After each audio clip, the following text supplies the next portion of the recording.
کیا آپ نے کبھی غور کیا ہے کہ ہم روزمرہ زندگی میں ایک لفظ بہت استعمال کرتے ہیں؟ اوئے ابے سن، ابے یار کیا کر رہا ہے؟ لیکن کیا آپ جانتے ہیں یہ لفظ کہاں سے آیا؟ کیا یہ اردو کا لفظ ہے یا ہندی سے آیا؟ اور سب سے اہم سوال، کیا کسی کو ابے کہنا بدتمیزی ہے؟ آج کی ویڈیو میں ہم اسی لفظ کی تاریخ، زبان، معاشرت اور اخلاق کے تناظر میں مکمل تحقیق کے ساتھ بات کریں گے۔ لفظ ابے کی اصل کیا ہے؟ سب سے پہلے یہ سمجھ لیں کہ ابے دراصل کسی لغت کا باقاعدہ ادبی لفظ نہیں، بلکہ یہ مخاطب کرنے کا غیر رسمی، انفارمل یا سلینگ انداز ہے۔ لسانی ماہرین کے مطابق ابے کا تعلق ابا سے جوڑا جاتا ہے۔ ابا عربی لفظ اب، باپ سے نکلا ہے۔ بعد میں یہ لفظ ہندی، اردو، پنجابی میں عام ہوا، یعنی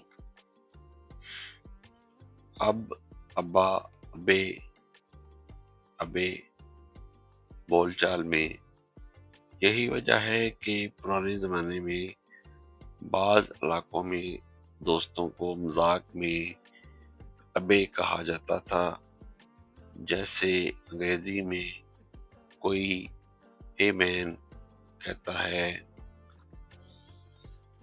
کیا یہ لفظ ہندی سے آیا؟ یہ سوال اکثر پوچھا جاتا ہے کہ کیا ابے ہندی لفظ ہے؟ حقیقت کچھ یوں ہے، اردو اور ہندی دونوں کی جڑ ایک ہی بولی، کھڑی بولی ہندوستانی ہے۔ دونوں زبانوں میں ہزاروں مشترک الفاظ ہیں۔ ابے بھی انہی مشترک بول چال الفاظ میں شامل ہے، یعنی صرف ہندی نہیں، صرف اردو نہیں، مشترکہ برصغیری بول چال۔ پنجابی اور دہلی کے قدیم لہجوں میں بھی یہ انداز ملتا ہے، کیونکہ برصغیر کی زبانیں ایک دوسرے سے متاثر رہی ہیں۔ ابے کا سماجی استعمال کیسے شروع ہوا؟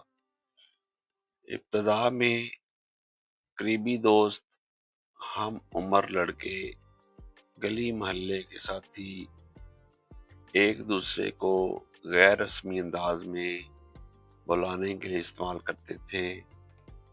مثلاً ابے سن، ابے ادھر آ، ابے یار۔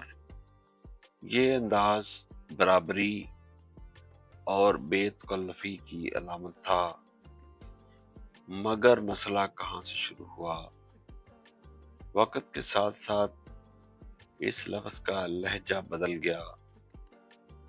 اب یہ استعمال ہونے لگا غصے میں، جھگڑے میں، مذاق اڑانے میں، تضحیک میں۔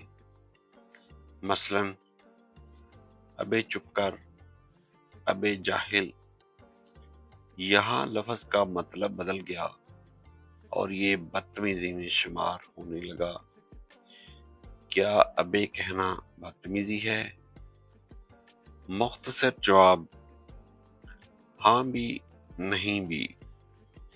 یہ مکمل طور پر لہجے اور تعلق پر منحصر ہے۔ کہاں درست سمجھا جاتا ہے؟ قریبی دوستوں میں، ہم عمر ساتھیوں میں، مزاحیہ ماحول میں۔ کہاں پہ غلط ہے؟ بڑوں سے اساتذہ سے، والدین سے، اجنبی سے، رسمی محفل میں، ایسے مواقع پر ابے کہنا واضح بدتمیزی سمجھا جاتا ہے۔ اسلامی اور اخلاقی نقطۂ نظر: اسلامی تعلیمات میں گفتگو کے آداب پر بہت زور دیا گیا ہے۔ قرآن و حدیث کا خلاصہ یہی ہے: نرم لہجہ اختیار کرو، عزت سے بلاؤ، القابات اچھے رکھو، کسی کو تحقیر سے پکارنا منع کیا گیا ہے۔ لہٰذا اگر ابے میں تضحیک ہو تو اخلاقاً اور دیناً دونوں لحاظ سے نامناسب ہے۔ نفسیاتی اثرات: الفاظ صرف آواز نہیں ہوتے، ان کے اثرات ہوتے ہیں۔ تحقیقی نفسیات کے مطابق سخت الفاظ رشتے کمزور کرتے ہیں، تحقیر اعتماد توڑتی ہے، زبان رویہ ظاہر کرتی ہے۔ اگر عادت بن جائے تو شخصیت بھی سخت ہو جاتی ہے۔ خاندانی ماحول پر اثر: سوچیں اگر بچہ اپنے والد کو کہے، ابے سنیں، یہ صرف لفظ نہیں، تربیت کا آئینہ ہے۔ گھر کی زبان نسل بناتی ہے۔ معاشرتی پہلو: مہذب معاشروں میں مخاطب کرنے کے اصول ہوتے ہیں۔ سر یا جناب، بھائی، صاحب، محترم، یہ الفاظ عزت پیدا کرتے ہیں، جبکہ اوئے، ابے، سنبے سماجی سطح گراتے ہیں۔ زبان کا ارتقاء حقیقت کیا ہے؟ یہ بھی سچ ہے کہ زبانیں بدلتی رہتی ہیں۔ جو الفاظ کبھی عام تھے وہ آج بدتمیزی سمجھے جاتے ہیں۔ ابے بھی انہی الفاظ میں شامل ہے۔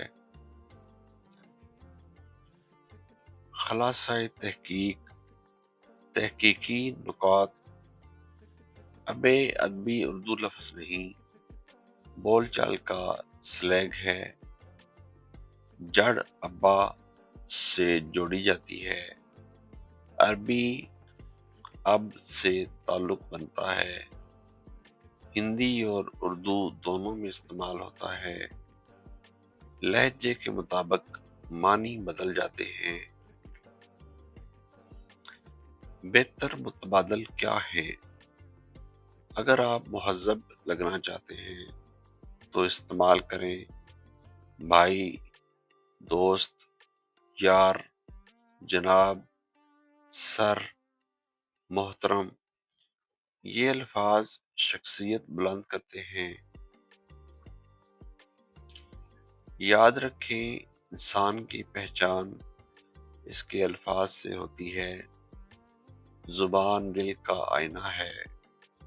ابے کہنا آسان ہے، مگر عزت سے بلانا کردار بناتا ہے۔ فیصلہ آپ کا ہے، آپ کی زبان، آپ کی پہچان۔